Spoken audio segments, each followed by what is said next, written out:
and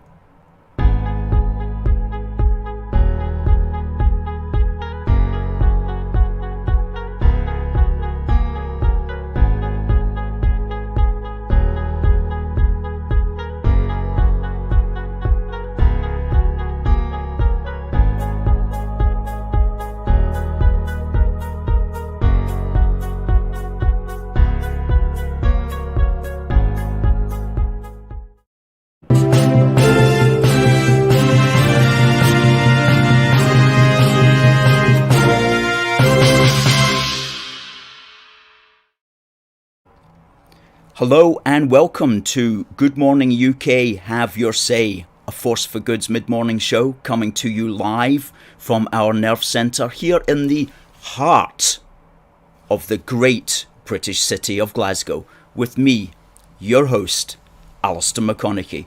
Welcome to our 44th show in our 2001 series, Good Morning UK Have Your Say. We're broadcasting live across all our platforms on Facebook, on Twitter, on YouTube and on TikTok. And good to see people coming in on TikTok. Marcus and Tinny, how do you do? Now this morning we're going to be talking about Nicola Sturgeon says that the Westminster system is broken and corrupt. Do we agree with her? We're going to be talking about 25% of Scots say we should automatically now give up oil and gas production, according to an opinion poll in the Scotsman this morning. We ask, are 25% of Scots just completely loony, and have they completely lost the plot? And Prince Charles apparently is apologising for slavery in Barbados. Well, haven't we been here several hundred years ago anyway and sorted all that out? These are the sort of things that we're going to be talking about this morning in a packed programme. And also the good news is that our magazine, our 40-page magazine, is now here in the office. It arrived in our crib yesterday, and we're going to be talking all about that, and wait till you see it. It's absolutely amazing. Now, good morning to Debbie. She says the electricity is back in time to watch you. Good stuff. Good stuff. Thanks, Debbie. Always good to see you here. And Adam, hello one and all. Tommy says good morning, as does Catherine, as does Ibrox Park. And Jonathan, good evening, perhaps watching from Australia. And Alan says good morning. And Adam says, have we heard about SNP's attempt at a motion of no confidence against Boris Johnson? Yes, we have. We'll talk about that in a minute. What are your thoughts on that, Adam? Do you think he'll lose? And Frankie says hello, as does Bill, on another fine British morning. Hi, Mary. And Jonathan is in Sydney, as I suspected. Good to see you there. I hope things are fine. Tell us what's it like. Can you get outside without being arrested by the police, Jonathan, in Sydney at the moment? Good stuff. Good stuff. Now, Ring Sting is there, as is Lord Flash Heart on TikTok, who followed us. Great stuff, sir. Please do follow us on TikTok. We need to get these numbers up. And if you're watching also on Facebook, please give us a share. And on Twitter, please retweet us, because if you retweet us, what that means is we can actually retweet you again, and we can retweet you to 27,000 people. So if you give us a retweet with a positive quote comment, then we will absolutely retweet you to 27,000 people. So that really helps as well. So folks, are we agreed with Nicola Sturgeon that Westminster is quote unquote broken and corrupt? And if it's not broken and corrupt, then what exactly is it? I'll give you our thoughts in a moment on that. Meanwhile, we're just sharing here to our other to other groups that that we know will be wanting to watch. Do you know, I don't like that language, even if it was true. I don't like the language of talking about broken and corrupt, and we don't even talk about that when we're referring to the SNP, because there is a limit to language. And at which point do you actually start to undermine the democratic process that you also depend upon if you're a politician? So if you're throwing around words like, the system's broken, the system's corrupt, then you're basically saying that the politics and the system that you are involved in is not fit for purpose. And if you're a politician, you have to be careful about using that language, because it is quite revolutionary language. And when people start talking like that, and especially when politicians start talking like that, you've got to be a little bit concerned, because it is dangerous language. It's dangerous language. And so I was not pleased to see Nicola Sturgeon using that particular language, although I do take the point that there is quite a bit going on in Westminster and also in Holyrood, which should not be going on, and that our democratic system has been shown up in the past 18 months to be somewhat problematical in many ways, which we've talked about on previous programmes, not least of which is, of course, the lockdown and the extent to which the state in Scotland and also throughout the United Kingdom has imposed itself dangerously so upon the people. And that is definitely a concern for all people, whether you are Scottish nationalists or whether you're Scottish unionists or what have you. The overreach of our democratic state is undoubtedly a concern for us all, and we have to be conscious of that.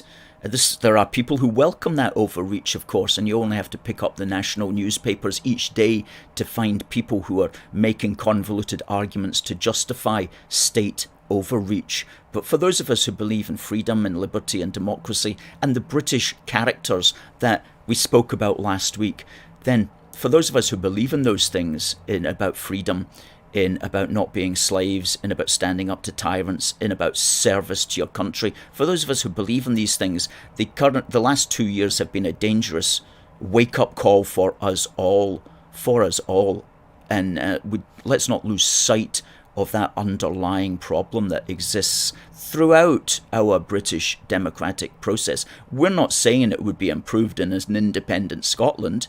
From what we can see at the moment, it will be a lot worse, because Nicola Sturgeon and Humza Yousaf and her crew there are far more naturally authoritarian-minded than many people in the British Parliament. I mean, the Scottish National Party tap into a deep vein that goes way back of a particular kind of Scottish intolerance to people who disagree with them, and they tap into that, which is not always very healthy, and in fact is very dangerous.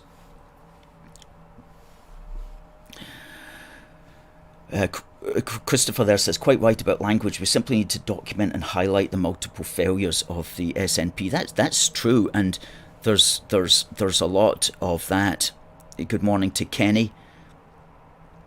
Good morning to Wee Man on TikTok. Good morning to Joseph Middleton on TikTok. And good morning to Brandy. Hello all, good to see you, Brandy. Of course, as Tommy says, people in glass houses, which is what the SNP are standing in at the moment, should certainly not throw stones of accusation. And Jonathan there, responding from Sydney, Australia, says, yes, he can get out. It's not quite as bad as it was. However, like Scotland and Wales, we have vaccine passports for everything but essential shops and supermarkets. Well, that's a pity to hear. That passports for having had a medical intervention, that's all new as well. And that's across Western society. Never thought we'd see the like of that. Never thought we would see the like, but here we are.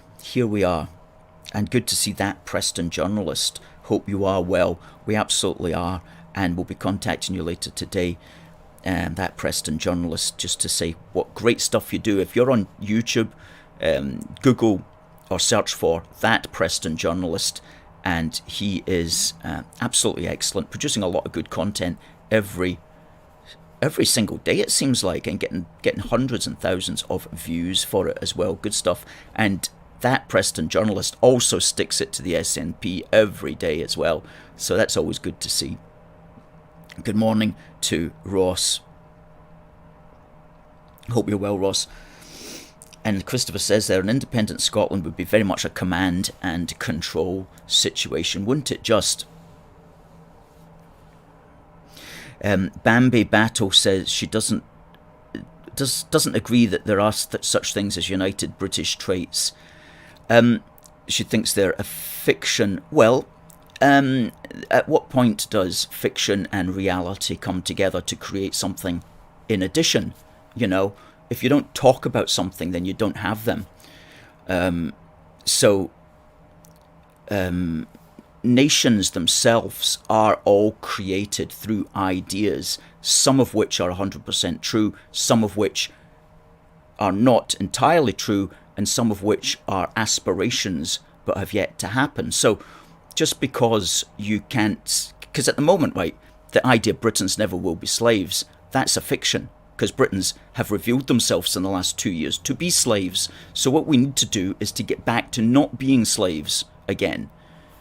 And so we have to use that theme in British history as an aspiration, Bambi, as an aspiration. So a lot of these things are aspirations, even if they're not actually manifest every day as natural traits. And the Burton Brigade, of course, back as always with Britain isn't a nation. Yes, it is. And that's the first thing that if you, Burton, want to understand unionism, that's what you must understand. Unionists believe. We believe Britain is a nation. Mad Orchid says, what do you mean by slaves doing what they're told on pain of punishment? Which is where many of us are today in the United Kingdom. We have to do, you can't get on a train unless you wear a mask, and if you refuse to wear a mask, you will be arrested by the British Transport Police. So that's like being a slave, isn't it? A modern day one, obviously.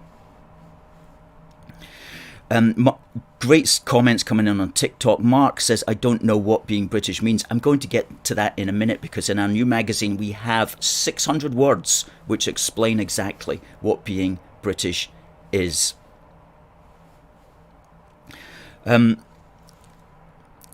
Yes, doing what you're told on pain of punishment is being a slave. Okay? When your natural thing would be not to do that.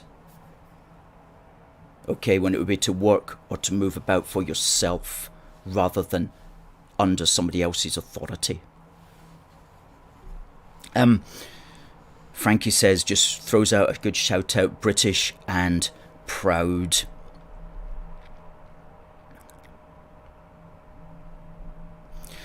Well, you could. Yeah, I don't want to take it to there's one or two comments coming in there on TikTok trying to just take away from that very essential point that I just made about slavery. But so yes, I mean, another crazy thing this morning, right, is here we're on the slavery topic, so let's continue it. Prince Charles was in Barbados. Now, what's happening in Barbados is the Chinese have moved in big style, because the Barbados is what's called a Commonwealth realm, and a Commonwealth realm is a country that's no longer, that used to be part of what was called the British Empire, but is now part of the Commonwealth, but retains the Queen as head of state. And of all the Commonwealth countries, there's 54 Commonwealth countries, and there was 16 Commonwealth realms. Unfortunately, there's now 15 because Barbados has dropped the Queen as head of state. And one of the reasons they've done that is because they're heavily under the influence at the moment of the Chinese, who are moving in on Commonwealth countries and Commonwealth realm countries, and giving them money, investing in these countries, and even training their military and police forces.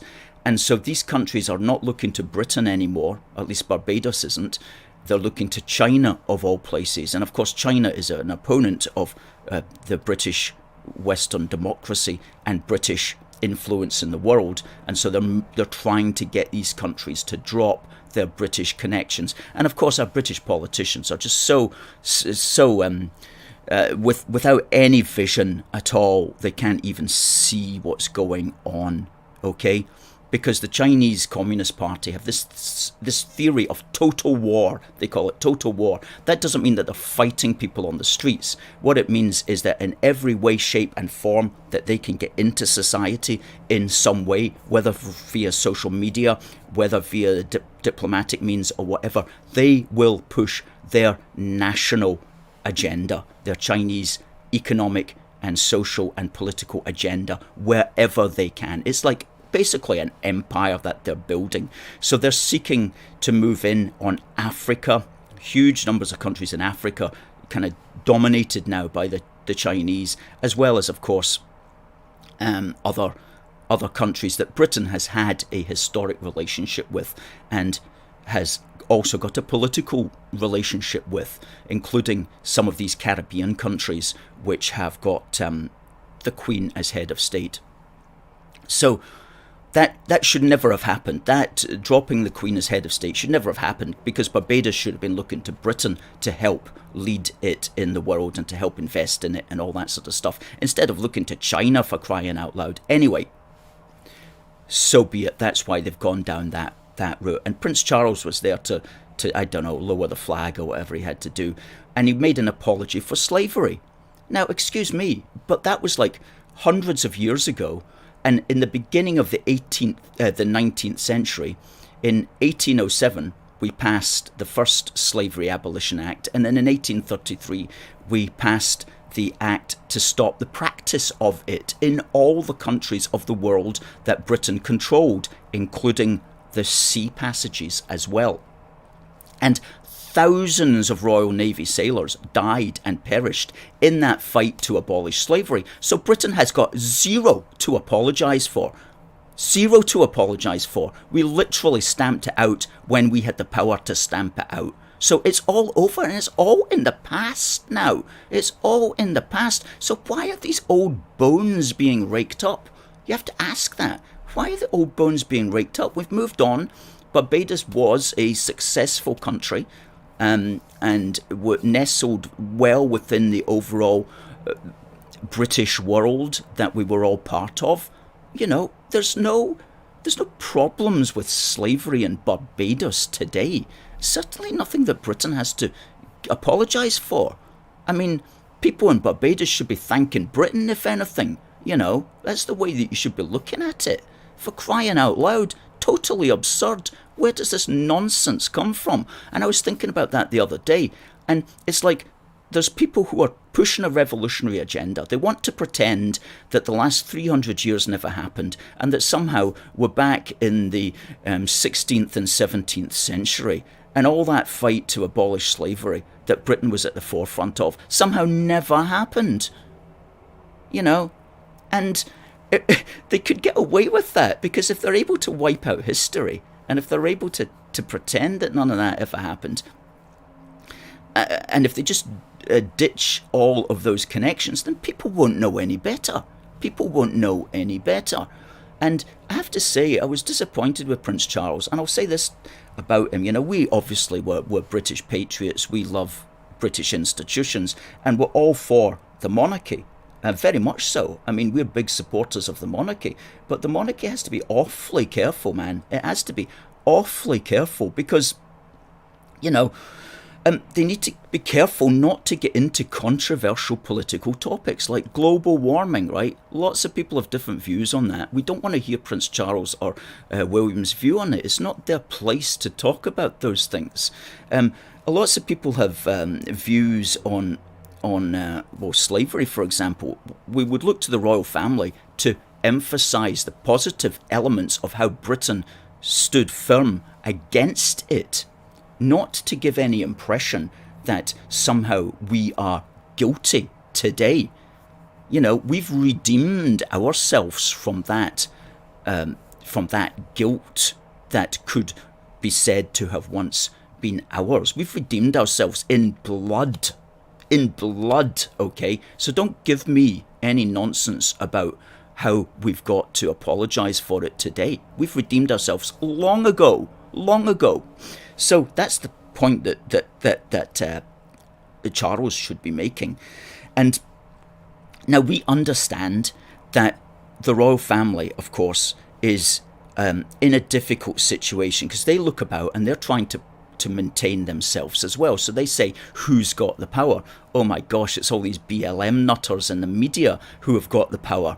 It's all these global warming loonies who have got the power in the media. So we've got to be obsequious to their agenda. We've got to listen and pretend that we agree with them, okay? And I can understand them taking that view and thinking we have to go along with this and be seen to go along with it if we want to survive, okay? I can understand that from one angle, but here's what I would say to Prince Charles.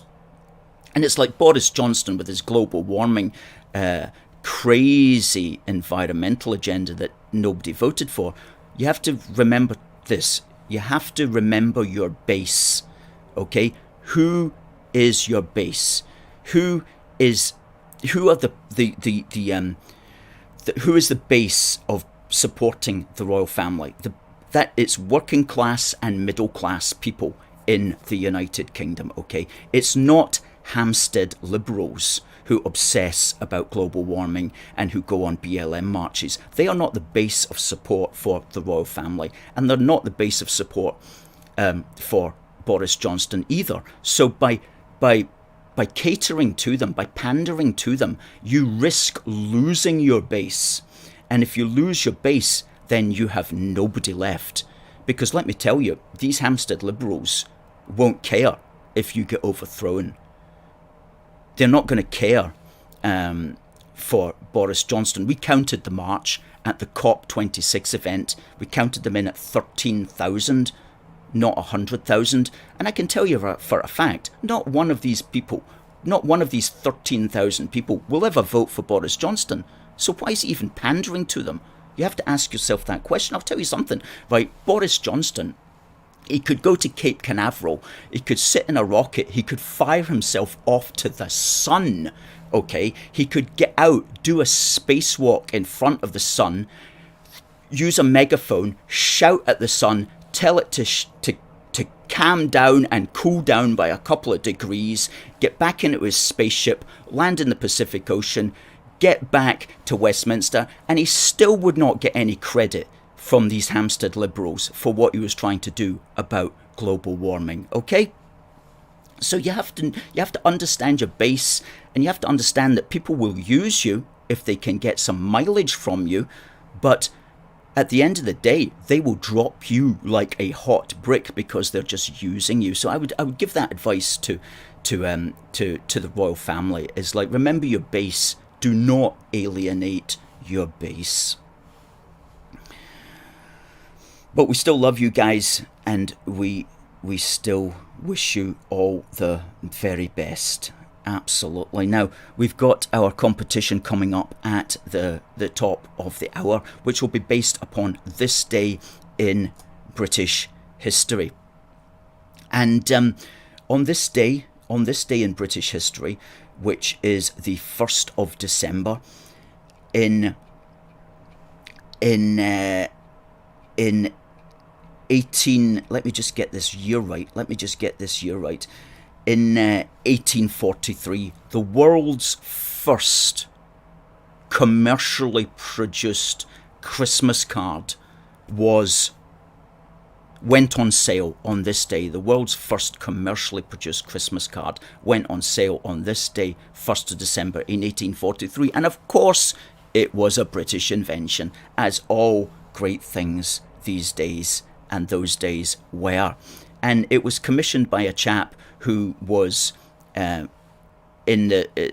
I don't know if they called it back in the Royal Mail back in those days, but worked in the post office, and it was commissioned by a chap called Sir Henry Cole, who thought it would be a good idea. And he got an English artist to paint it. And let's see if I can bring it up here, because it's, in a way, it's quite politically incorrect. You won't be able to see it on TikTok, I'm afraid, but I'll just bring up the screen. And that's it there. And when I say politically incorrect, it's got a little kid drinking some wine, which is quite funny. See in the middle there, the little kid drinking a goblet of wine. That was the world's first commercially produced Christmas card. But it wasn't the first ever Christmas card that was sent, because prior to that, people, generally nobility and others, had been sending greetings to each other through the post, because they could afford to send stuff through the post. Commercially produced Christmas cards only came into play after the penny post was invented, which meant you could send a letter or a card for 1 penny. And so after that came into being, mail and postage and cards and so on took off. So it wasn't the world's first Christmas card. The world's first recorded Christmas card was sent by a German Lutheran called Michael Meyer in 1611 to no other than the great King James VI of Scotland and Great Britain. And he's a man that's always close to our heart, because it was the Scotsman King James VI that invented the wonderful Union Jack flag. And it was sent to him, and the greeting said, "A greeting on the birthday of the sacred king to the most worshipful and energetic Lord and most eminent James, King of Great Britain and Ireland, and defender of the true faith, with a gesture of joyful celebration of the birthday of the Lord. In most joy and fortune we enter into the new auspicious year, 1611. That was the first recorded Christmas card that was ever sent, and it was sent to King James VI of Great Britain, our man. Good stuff.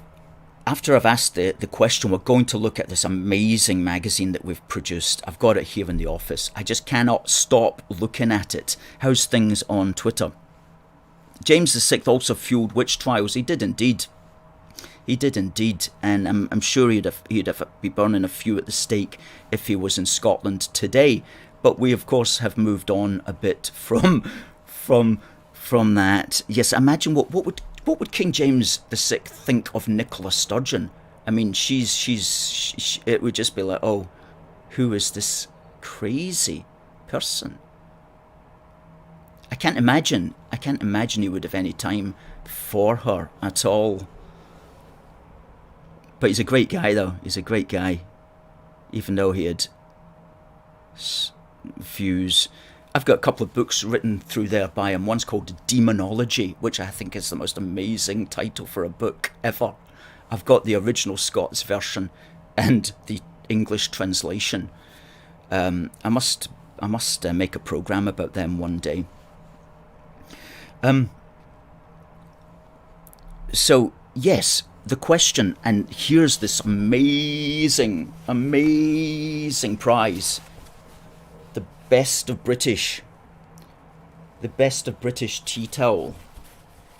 Brum brum brum brum is coming to the person who is first on the buzzer with their answer to contact@aforceforgood.uk. That 100% cotton tea towel will go to the person who is first on the buzzer by sending your answer to contact@aforceforgood.uk.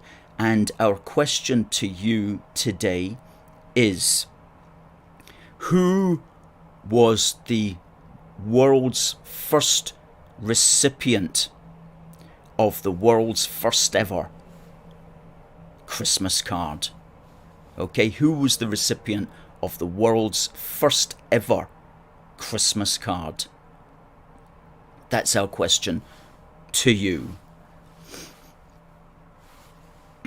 And send your answer please to contact@aforceforgood.uk, and at the bottom of the hour, just before we close, we will tell you who the winner is, and we'll get that amazing tea towel off to that person today. This good prizes, good prizes.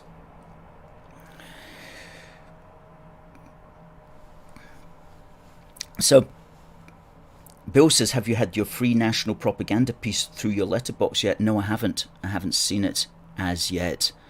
I'd like to see it. So if anybody's got a copy, please send it to the office here, and we'll study it, and we'll maybe do a program taking it apart. That would actually be a good idea, wouldn't it?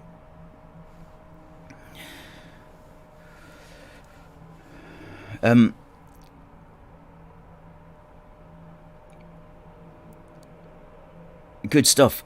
Well, let me just show you something amazing that's happened. As you know, we've been working on a 40-page full-color A4 magazine on policies to keep the United Kingdom together. We were working on it for the last 3 months. We designed it, and our team designed it, and it arrived in the office yesterday, and here it is right now. This is a 40-pager. It's issue 4 of Union Heart. It's our special policy edition, and it's called Do More Together. 3 words which sum up how to keep the United Kingdom together. And in this document, in this full colour 40-pager, we list 102 policies to keep the UK together. 102 of them, okay? Now, what's the story behind that? You know, we've been going for almost 10 years. Next year will be this company's 10th annual birthday. And during that time, we've written lots of articles, well, several articles, and given speeches on policies to keep the UK together. And we thought, at the start of this year, you know what would be a good project for 2021 would be to bring all of those ideas together into one place with lots of new policies which we've been thinking about since. Just package them between 2 pieces of paper and get them out there to people who are interested, to MPs, to legislators in the devolved assemblies. Give them things to think about. Get them out there to opinion formers. And you know, we've got the skills as well in-house to put together such amazing stuff. Now see, there, somebody on TikTok said Britain is not a nation. Well, in that article there, Britain a unitary state and a nation, we explain that it is a nation. We explain how you get towards a more perfect union. And somebody also asked there what it means to be British. Well, in that article, what it means to be British. And then we get metaphysical, because we always have a metaphysical angle here. And we talk about the United Kingdom being the great work of time. And that's actually a painting of King James VI when the Scotsman became King of Great Britain, and a couple of angels up there at the top joining the crown of Scotland and the crown of England together to make a new baby called Great Britain. And that's on the ceiling of the banqueting house in Whitehall. And these are the first pages that are just setting the scene, basically. Setting the scene. And then we have, I think this is just amazing. Look at that. Look at that. That's the index page for all the for the pages that follow, okay? And that's the Kelpies. Back on the 5th of July 2017, I personally took that photograph, okay? And that's a couple of planes doing a heart in the sky. And it's just such a powerful picture that. We're going to use that. We're going to put that to great effect in the future as well. We've got an idea of a book that's going to be the front cover of it. Anyway, and so we then explain what devolution is. Look at that full colour and everything. It's just amazing. And then all the different policies are in red. So if you see a red title, that's a policy. And we go on through it. Now, the good news is this is free to our union supporters. So if you're a union supporter, that is, if you're donating monthly, you'll get this for free. You'll get this for free. All you need to do is just send us an email or contact us in some way, and we'll pop this in the post to you. If you're a monthly donor, it's free to you, okay? Our every single one of our monthly donors should have a copy of this, absolutely. And however, if you're not a monthly donor, you can become one, or you can simply buy this for a $5. Okay, we'll put up the link there of how you can get it. If you're watching on TikTok, go to the link tree in our bio, and at website shop is the first link. Click on that, and you'll get through to our website shop where you can see this. And we've also got a special offer as well. You can buy this and you can buy the wee book for the union together for a discount. These are normally both a $5, but if you buy them together, it's £9.50. Okay, so we've also got a link for that in our website shop, and we'll put up that link there. So you can buy the Union Heart for a $5, you can buy this for a $5, or you can buy both Union Heart and a wee book for the union together for £9.50. And let me tell you, we've got stacks of these in the crib. We've got mad volume, yo. We've got mad volume. And we need to get this product onto the streets. And that's where you and all my homies come in, and we shift this on the streets as soon as possible, because we got stacks of them. Let's get them out there. And if you shift them, we've got more where these came from. Great stuff. An amazing document. We're so proud of everybody who contributed to that, everybody who took photographs, everybody who helped with ideas, everybody who's in the photographs. Every single photograph and graphic there, apart from a couple, are AFFG originals.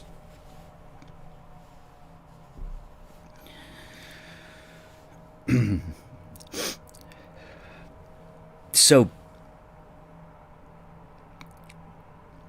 absolutely good stuff. Now, let's see, where are we? Let's look at some comments here. So Adam says, what doesn't make sense is a nation becoming a republic but remaining within the Commonwealth. The Commonwealth is basically what's left of the British Empire. Yes, it is. Every country in the Commonwealth was either descended from the British Empire or is a territory of a country that was descended from the British Empire. Although I think there may be a country in there maybe there's a couple that joined anyway, but had never actually been in the British Empire. I need to check up on that. Alan says people seem to forget that there was white people who were also slaves. That's certainly true. Alan says the Chinese are investing heavily in all these places, 280 million into Jamaica recently, getting them indebted to them and spreading influence around the world. These countries can't see what's happening and will find out too late.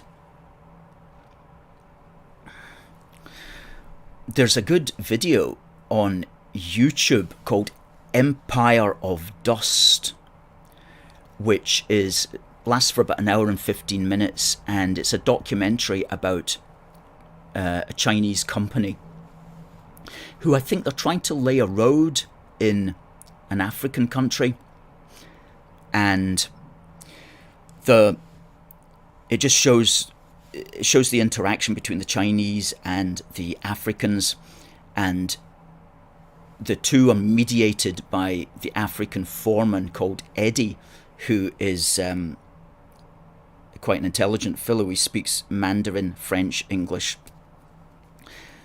in addition to his usual. So, and he can see what's going on, and he gets frustrated as well with just the kind of the whole thing. It's a really interesting program, Empire of Dust. We'll put up the link there actually in the comments. Quite entertaining as well. Well,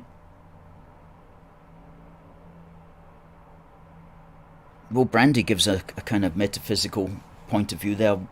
Now we have no love of all. We love our history, our heroes, our statues, but we're still slaves to work.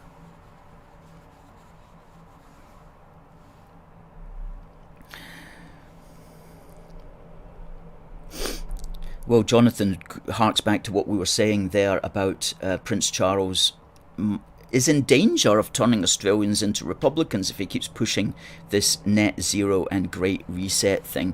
And you know, it was fine when Prince Charles was talking about architecture, because you know, we can all agree or disagree on that.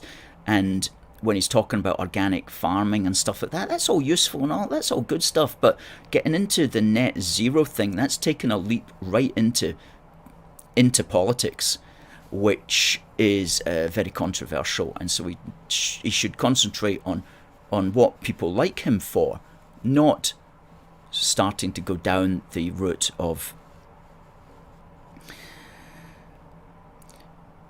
politics.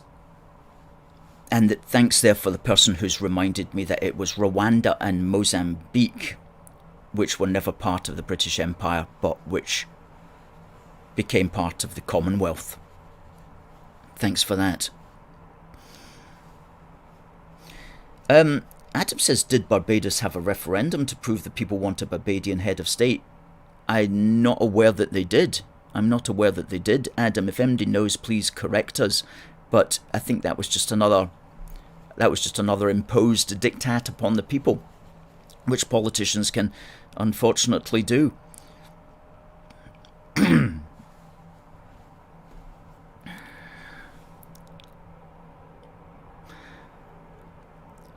JD says, why have you got more Union Jacks than a certain thing? Well, we love our Union Jacks and we think they're colourful. And in a world, or rather in a country where the Scottish nationalists are trying to get rid of it, this is just our big, I was going to be rude there, I won't. This is just our big statement to Nicola saying, it's here to stay, get used to it. And that's actually, thank you for raising that, that's actually one of our policies.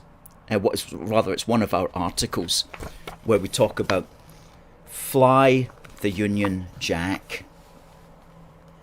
And we have, that's basically one big policy there about how we can make it, each of us can do our bit to fly the flag of the nation, because if we don't fly the flag of the nation, then people don't realise that the nation actually exists. And we talk about that here. We say if you put the substance out of mind, then you put the spirit of it out of mind.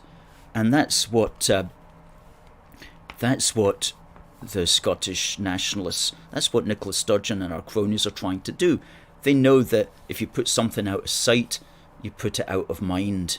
If you put the substance away, then the spirit never gets a chance to arise. So you've got to keep the substance up there. You've got to keep the physical flag flying. Remember the old days in battle. The flag had to be picked up when it was dropped. More news coming up. As many of you know, every December we have our Yule Britannia Christmas crowdfunder. Okay, our Yule Britannia Christmas crowdfunder, and that's our 28-day crowdfunder. It happens once a year, and this year it's going to begin next Thursday, which is, what date is next Thursday? It's today's the 1st. It's the 9th, isn't it? Yeah, Thursday the 9th. And it will last for 28 days through to Epiphany, which is the 6th of January. Or is it the 9th of January? Oh, why don't I have those dates on me? Anyway, that's beginning next Thursday. Our Yule Britannia Christmas crowdfunder. And as a key part of our Yule Britannia Christmas crowdfunder, we have our 10-hour union telethon. Okay, our 10-hour union telethon. And that's going to be on Saturday, the 11th of December. A 10-hour program. Amazing. We did it for the first time last year. This year, we've got some great guests lined up. We're aiming to have a guest every hour, so we're aiming for 10 guests, minimum of 9 anyway, and we're going to have each hour devoted to a particular topic, whether it's Brexit, whether it's unionism, whether it is the lockdown situation, whether it is the BLM statue scenario.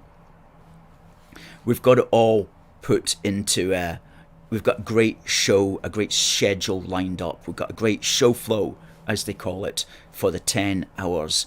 And one or two people still looking to be guests. So if you'd like to be a guest on that for half an hour, do contact the program. So make a date. That'll be from around about midday on Saturday the 11th until 10 o'clock or 11 o'clock at night, and we'll just be going straight through. We'd love to have a co-host on as well, and we're looking to see if we can do something like that also. So that's coming up.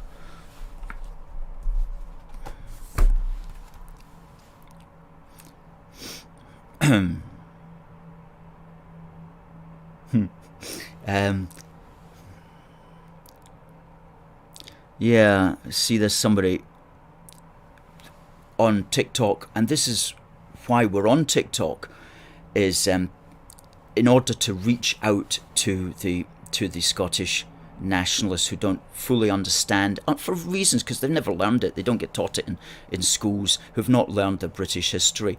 And this chap was just saying there that he believes England colonised as well. I've just pointed out to you that the first union was the Union of the Crowns, when the Scotsman James VI, who was King of Scots, became also King of England, and thereby declared himself King of Great Britain. And we actually quote him here. And this was back when the monarchy had certainly more power than it does today. And in his maiden speech to Parliament on the 19th of March 1604, okay, over 100 years before the Union of Parliaments, he declared, "Hath not God first united these two kingdoms, both in language, religion, and similitude of manners? Hath he not made us all in one island, encompassed with one sea, and of itself by nature so indivisible. These two countries being separated neither by sea nor great river, mountain nor other strength of nature, but only by little small brooks or demolished little walls, are now in the end and fullness of time united. Okay, so the idea, the English colonising Scotland narrative doesn't work at all. And indeed, James VI tried at least twice, I think it's 3 times, I'm going to write an article on this, keep meaning to do so, to actually get a political union between Scotland and England. But the English Parliament at the time were for having none of it. And so he was a man before his time, and it wasn't until 100 years later, in 1707, that the Union of Parliaments came about, where the Scottish Parliament voted to join with England, and the English Parliament voted to join with Scotland, and then they got the British Parliament came as a consequence of that.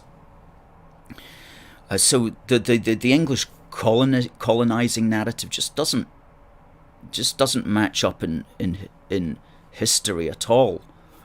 Some people think that maybe is what happened because England's obviously a lot bigger as far as population is concerned, but that's not what happened at all. There was nothing happened that you could say was how a colony would normally come to be. You know, there was no political movement or invasion or anything like that which would suggest political colonization at all. Quite the opposite.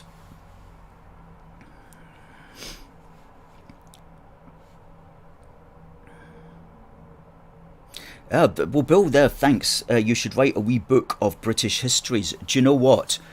That's a great idea. And after we produced this 40-pager, we thought, you know, what's needed is a smaller one on the Union, and tracing the timeline of the Union. And, you know, we like to think of the Union as going right back into the midst of time, back before political and regal unions, going right back to social and cultural unions in the midst of time, as we say in our wee book. So what we need to do, as you've said, Bill, and I think we're going to do that as a consequence of you saying that, is our next project will be a timeline of the Union. Okay, a timeline of the Union. This, however, does a very, very good job of mentioning quite a bit of that as well, and you can get this for a £5, only a £5. We'll put up the link for this as well, but remember you can also get it along with this for a discount, and we'll put up the link for that as well. And while I'm doing my sales pitch here, remember, if you're a union supporter, you're entitled to request absolutely free a free pack of 5 of our glorious British Christmas cards, which show the monarchs from the Glorious Revolution, beginning with Mary and William. Okay, so you're entitled to request that, a free pack of 5, free of charge, if you are a union supporter, if you're donating to us monthly. If you're not donating to us monthly, but you'd like to donate to us monthly, then we'll put up the union supporter link there as well.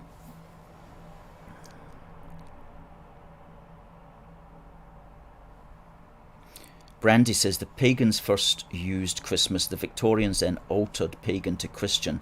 Take your choice, all are celebrating the love of creatures great and small. Creatures great and small. When I was researching today in British history yesterday, I discovered the Irish woman who had actually written All Creatures Great and Small, and she was half English, born in Dublin. Another great British patriot, basically. Must do a day about her coming up. Maybe do it this month.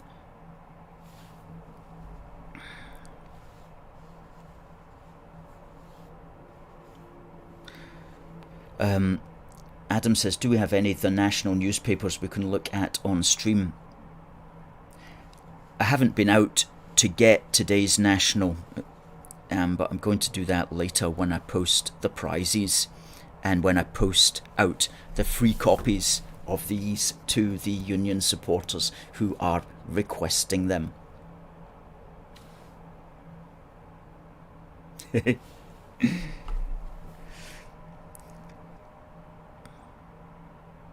That's interesting. Ibrox Park says Ulster now under the draconian measures of the vaccine passport. I'm sorry to hear that.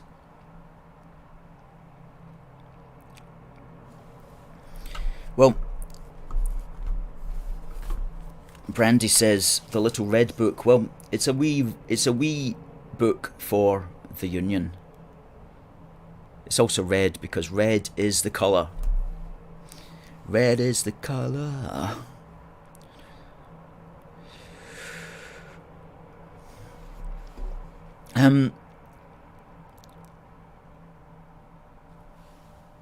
Well, good conversations going on there on TikTok. Lee is just pointing out that there's basically no benefits of creating a hard border for trade and freedom of movement on the Scotland-England border.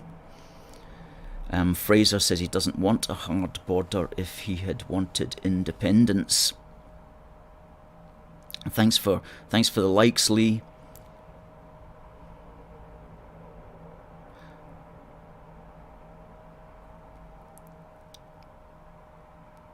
Yeah, we always talk about history as well because it just puts things in perspective. It explains why we're here, how we got here, and certainly we have to be concerned about history because the Scottish nationalists use history in order to justify their particular point in a way that's quite unusual politically in the world.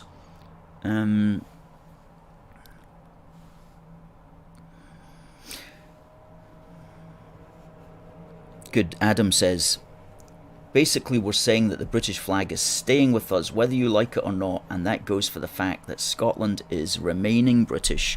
It absolutely is. And we've got a wee, it says there, Scotland is British. That's a cracking wee design that one of our people did.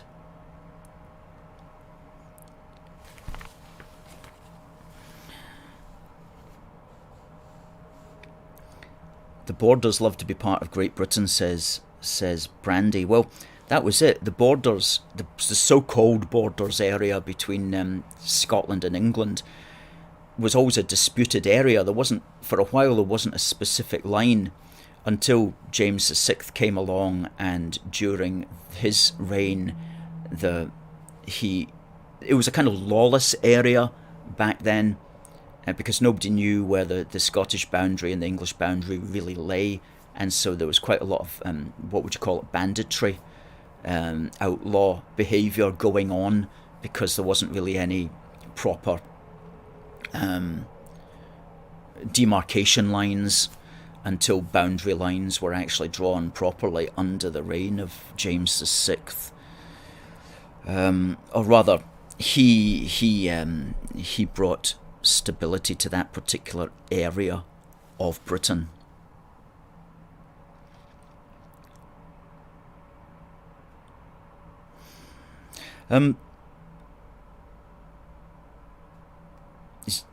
Double O Mo says the Union flag represents Christian mission, martyrdom, and the coming together of Christian communities.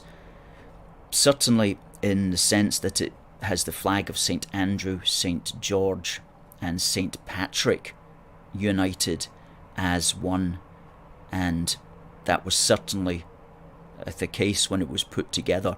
Those religious symbolisms were heavily understood, and it's quite unique in that sense. I mean, there are flags of other countries that have overt Christian symbolism in them, but how many that I can think of? I know that there's the Virgin Islands has got Christian symbolism in its flag, which is heavily based, of course, also on the Union Jack. If you can think of any other flags that have such overt symbolism, please tell me.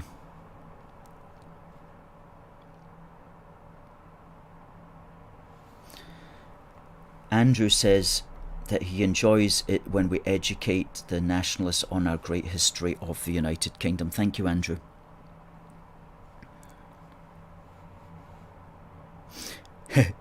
Adam says that the nationalists, they wouldn't write a wee book for the Union, they'd write a wee book for the European Union.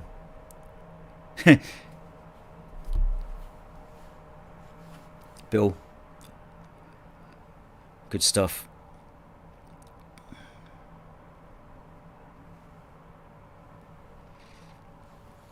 So,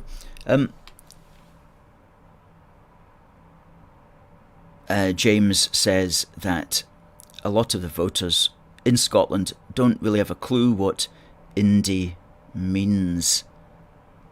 That's probably so. I mean, there's this morning, as I was mentioned, I never got round to talk about it, but the Scotsman's reporting that 25% of people in Scotland think we should automatically give up oil and gas production.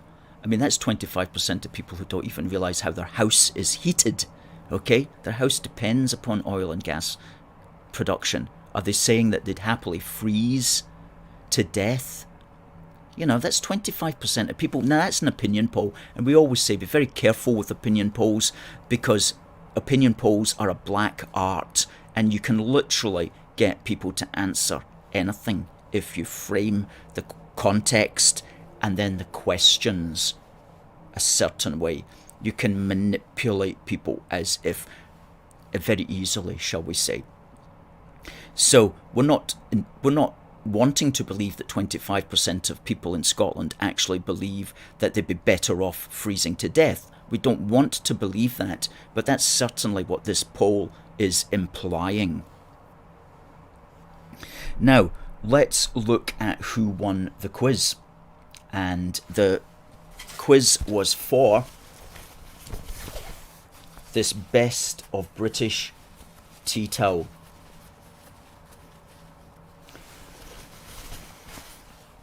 And we have a winner. Now the question was,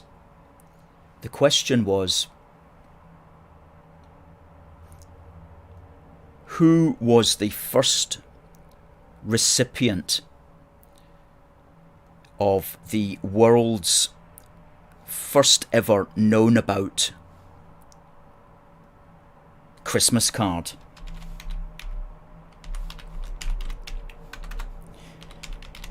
And who was the recipient of the world's first known about Christmas card? And the answer was James VI. And we've been talking about James VI a lot. And we do have a winner, and the winner is Tommy Mowat. Congratulations, Tommy, to you. Congratulations. This will be winging its way to you. And you know what we're going to do as well? We're going to throw in a free copy of Union Heart as well, just because it's you, Tommy.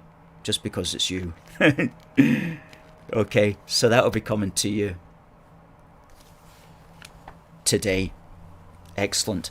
Thank you very much for all the folk there who tried to get in and win. You all had the correct answer, but Tommy was the first there, and it's really only comes down to a matter of seconds in that.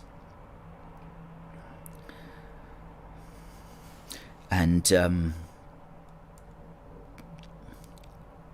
Adam says congratulations. Sandra says congratulations, Tommy. Ibrox Park says well done, Tommy. Bill Baxter says lucky Tommy. And Tommy says thanks so much. Tommy, we may have your address. If we don't, could you just send us your address anyway via that email again, just so that just makes it easier for the staff in the office here just to get your address and fire it straight out to you. Thanks very much.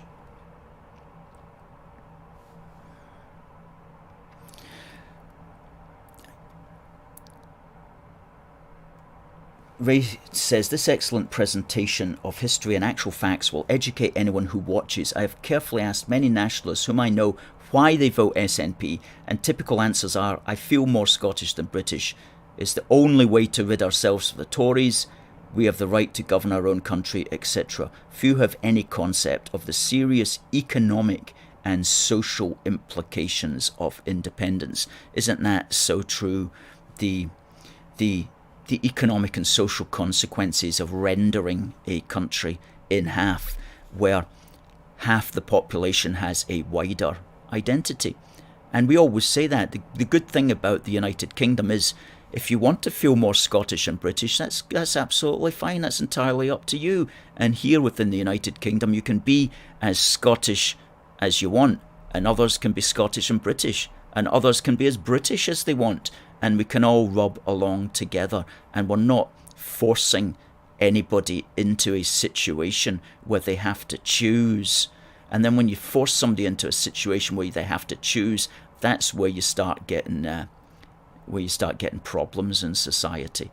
And unfortunately, we've seen that in the British Isles in the past.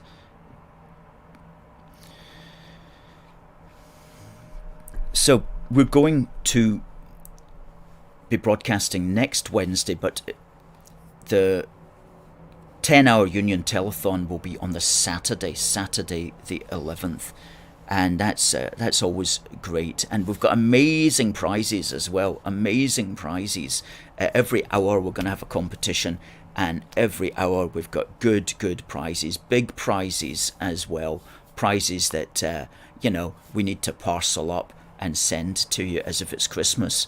Big prizes. If some of you watched it last year, and it went down a bang, it really did. And we've got Union Jack gin as well. We've got Union Jack chocolates. We've got a Union Jack pint.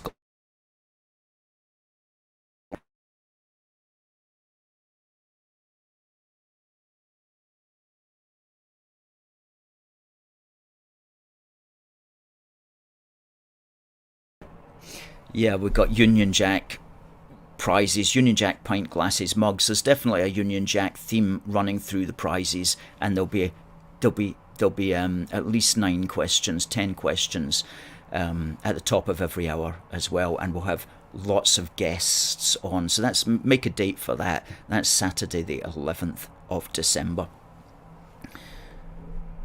And definitely there will be a way to donate to the telethon. We'll be putting up the direct link to our Yule Britannia Christmas crowdfunder, and that's all we'll be pushing for 28 days, folks. I'm sorry about that, but we have to do that because it's our Christmas Yule Britannia crowdfunder, which enables us to face the year safely and to meet certain key costs that we have to meet, and we raise that money via the Yule Britannia Christmas crowdfunder, the 28-day appeal at Christmas time. At Christmas time, once a year, absolutely. Paul says that he's donated. Thank you very much, Paul. When we receive that, we will immediately get back to you to thank you. Tommy says, great show again. Folks, it's been an absolute blast. Thank you very much for coming. We're going to bring this to an end. Thank you to everybody who was on TikTok. You've been absolutely great, and thanks for the comments. Good stuff. Great. Please, Scottish Nationalists, we love you on TikTok. Scottish Unionists, we love you on TikTok. We're here every Wednesday. please come back in next Wednesday. So I'll say goodbye to all the good folk on TikTok, and we'll see you next week, and to everybody here as well. It just remains for me to say God bless the United Kingdom and God save the Queen. See you next week.